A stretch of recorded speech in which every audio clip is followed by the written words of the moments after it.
Welcome back to another episode of Hubler Automotive Group Coach's Corner. It's been a minute since we've done one. Christmas break, obviously. It's been a while though, but welcome back. I'm your host, Reece Byerly, as always, and today Chase is joining me. Chase, how you doing? I'm doing great. Thanks for having me on, man. Yes, sir. Thanks for coming on, Chase. And today we have a very special guest, Franklin graduate and the head boys basketball coach, Coach Adrian Moss. Coach, how you doing? I'm doing good, man. Thank you for coming on. To start things off, it's been a start to a season that, maybe you could wish you had differently, but this team, everyone knows, can go into sectionals, get hot at one point, and this team will be a very tough out going into sectionals, regionals.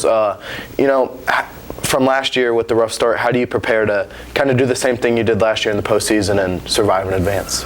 I think it's the same process, just keep trying to figure it out.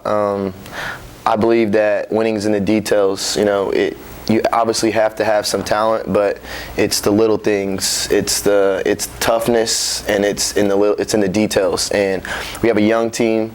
We only have one senior. We're playing some sophomores, mostly juniors, and we got to take that next step maturity-wise to buy into the details. Like I said, we have a talented team. We do the big things well. We don't do the little things well yet. So, and by little things, I mean taking charges, first one on the floor for the ball, blocking out, always playing as hard as you can. We before me, things like that. We've had times where we've been that, and I think we've definitely shown that, but we're not doing that on a consistent basis, and we're losing to senior-led teams. We're losing to teams that have a lot of seniors, and they do the little things, and they're a little bit more mature than us, a little bit stronger, a little bit more mentally tough, and we're coming up short in some games. So. Yeah, and like you mentioned, Bev is the only senior this year. Last year there was Carson, Sam, Tristan, Thomas, yeah. And EJ too for a little bit. EJ before that. Yeah. So obviously, like you said, Bev is the only senior.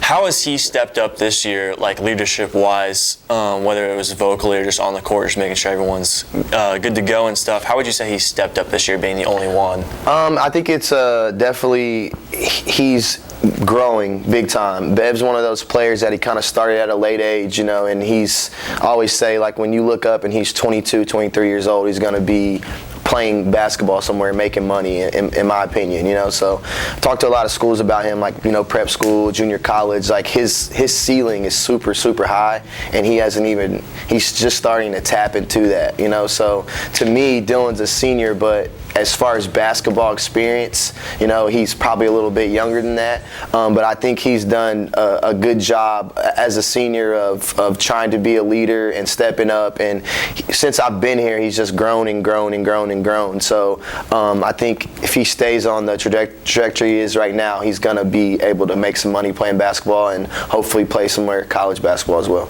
Definitely. Speaking of college basketball and Dylan Beverly, your senior, as a coach, obviously you played college basketball, played overseas for a little bit, really good basketball player. How hard is it to get kind of connections for your players, or how hard is it to get a player recruited that wants to go play at the next level? In today's world, I don't think it's that difficult. Back when I was playing, and that wasn't that long ago, I was 2003 to 2007, I didn't even know about the whole AAU thing, so I just started figuring out when I got in high school, I'm like, how are these players getting recruited, and then I find out they're playing for these big AAU teams, and all it is that coaches can watch a whole bunch of players, so they basically have the option to come watch a high school game. You may be looking at one player, vice versa. You go to an AAU game, or a tournament, and you can see 25, 30 players in one day. So I think that's how it became popular. So with AAU, and now they've changed the rules now in high school or in June, where we can actually play in front of college coaches. So we played in front of 40 to 50 Division I coaches, and probably same amount in Division II, NAI, and D3 over the summer, just with our high school team.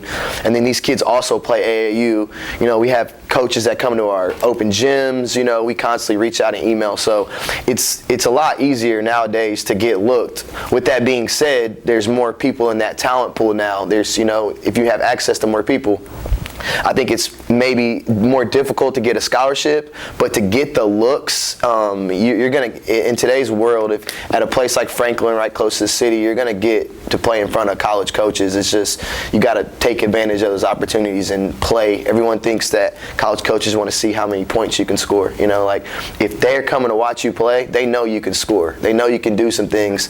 They're coming to look at how do you act, what's your character, how hard do you play, how do you react to your teammates, how do you react to your coaches.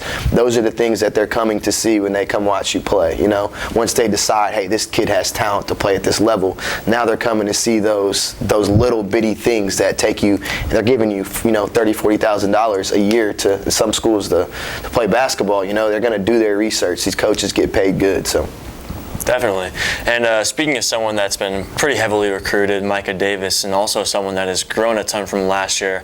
Last year, I think we said he averaged about 14 points. Kind of had a little bit of a rough start to begin, but finished off smoothly. How is that like transitioned into this year where he's averaging almost 20 points per game? What would you say is the biggest change that has happened in Micah, whether it's physical or mentally, emotionally? What would you say is the biggest change that's happened? I think Micah's gotten a lot stronger. If you watch the beginning of last year, he had some big shoes to fill as a sophomore, like coming in and, everybody, his name's out there, and he had some really big shoes to fill at a young age. And I think the beginning of the year, he wasn't necessarily physically ready for that. I think he was ready talent-wise. Just physically, he's gotten a lot stronger. He's put a lot of work in the weight room.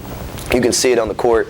I also think that he's worked on his game. He spends a lot of time in the gym with trainers outside of here, with our coaches, with his family. Like he's a gym rat. His shots improved a lot. His handles improved a lot. He's gotten stronger.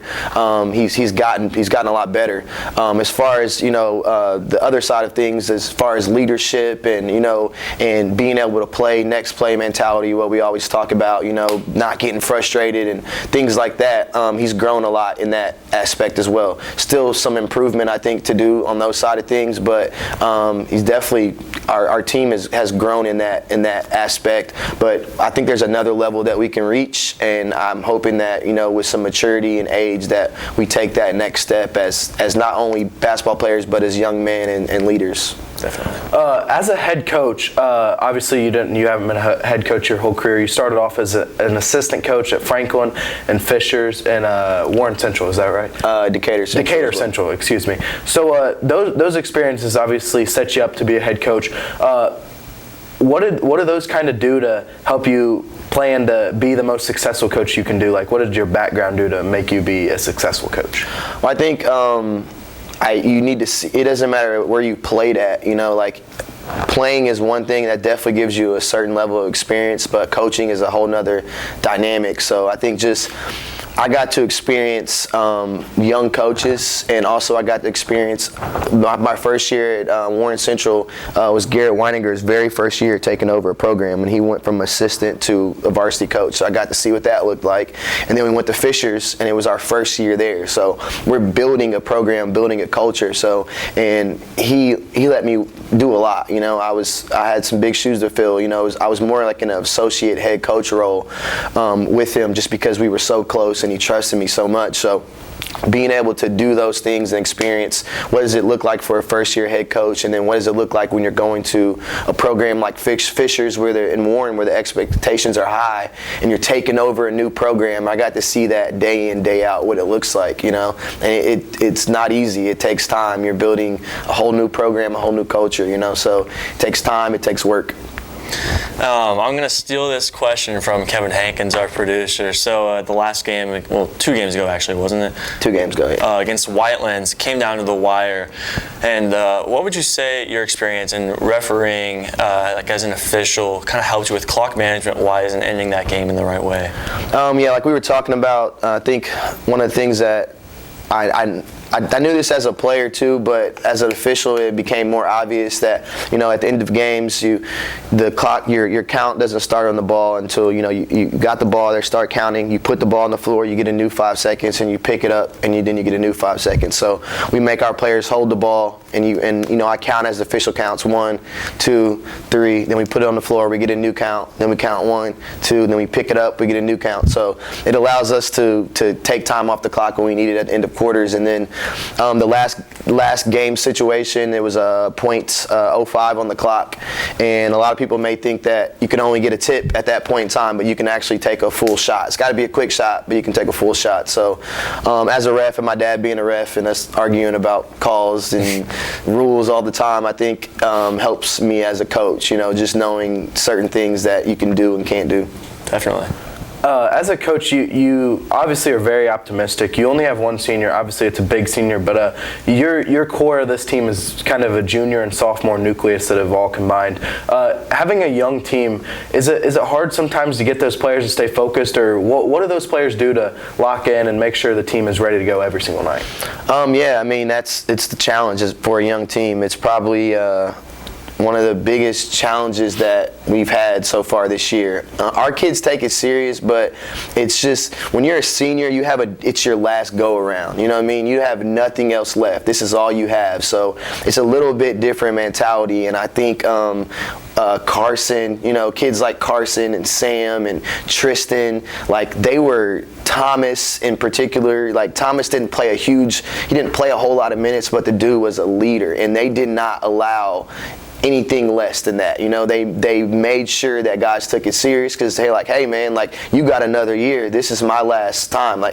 So we're definitely missing that leadership, but we are, like I said, we are growing towards that. It's been a challenge for us with the young team, just trying to get them to focus and, go hard all the time, play with that urgency, play with that, games on the line, play that way the whole game. We have at times, but I don't think we've mastered that yet. And when this group does master that, when they master every day, taking it serious, we're going to be really, really good. So we're just trying to get to that point. So last question, just going to get a little summary going. So last year, you guys went on a 7-game winning streak to close out the year, and then went into sectionals and won it for the first time since you played, actually, right? Yeah. So this year, looking into it, the sectional has changed a little bit.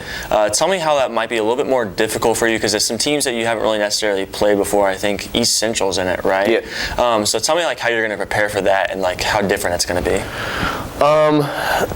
I would say our goals were. Our two biggest goals are the top goal is to win sectionals and go as far as we can in the tournament. Second goal is to win county. Third goal is to win conference. So got 2 conference losses, not say we can't win conference, but it's going to be very difficult. Didn't win county. So the next, and everything kind of leading up to that was to beat Center Grove, and to get to that level where we could beat Center Grove and get there.